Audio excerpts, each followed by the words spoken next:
Ziff Davis is a 100-year-old company, but the last 5 years are a radically different company than it's been in the past. In the past, we published magazines, obviously, print magazines, published a lot of content on the web, but now we're about more than just content. And luckily, we have the brands to support it. The destination sites that we have and the brands of those sites have secured customer loyalty and user loyalty that gives us deep, deep, rich, and recurring data streams that we can then monetize in other channels. So over the past 5 years, we've gone big on B2B. We have performance marketing. We've looked at original content for IGN and distribution of that content. We're engaging in different platforms for business intelligence, but through sales and subscription models. It's really important to be able to differentiate beyond just the production of content if you're a publisher, and to take advantage of the strength of your brands to do that, which we've done. And a lot of that's happened on the business level, but a ton of it is going on under the hood because we're taking advantage of a core proprietary platform that we have that we call the core, through which we harvest all of the data and then share it among the different business units, and we begin this virtuous cycle of a feedback loop so that the different businesses can take advantage of the success of each other.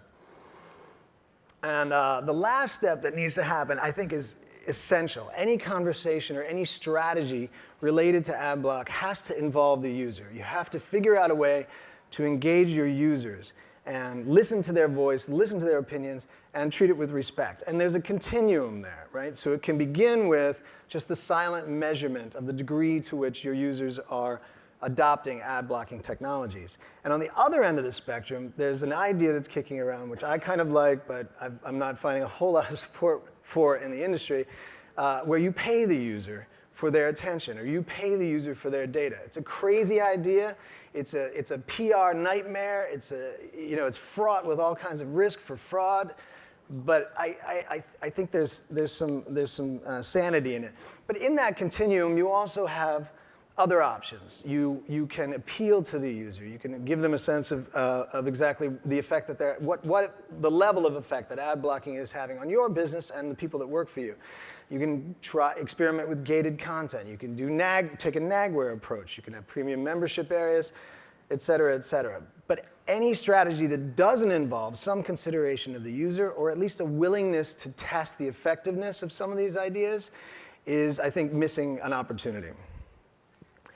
The other thing that I think we as an industry can do to educate the users, all of our audiences, is to give them a picture of kind of the scorched earth landscape that exists at the illogical extreme of ad blocking, right? Because the world we live in now is one in which there's actually sort of a medical term for what happens around the pages of content that we produce. The banner blindness that comes because you know where the ads are.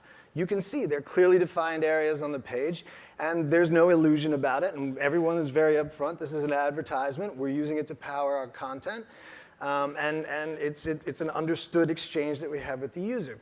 Post-ad block, in a world where any identifiable kind of advertising is stripped from the page, the only sort of advertising that will remain is unidentifiable advertising, right? So you'll have a world in which you have pretend content that's created, that's scripted, that's generated solely for the purpose of propelling users towards a conversion page. Because ad blockers won't be able to detect that the text of an article, a confessorial article about how Zoloft changed the author's life, is in fact just patient bait fueled by or funded by Big Pharma.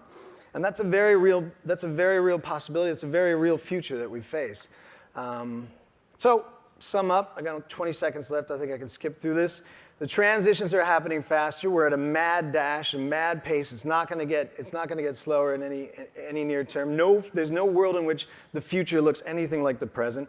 Even the powerful are having trouble keeping up, as we can see every time we open up DFP.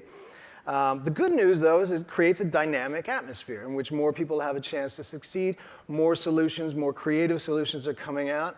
I urge everybody to take a look at a product that's out there called Adieu. You can get there at adieu.io. It's a really interesting idea. The guy lets the users upload their photo library, and then he bids for advertising space on publishers' sites to place the ads there, and therefore the publishers get paid.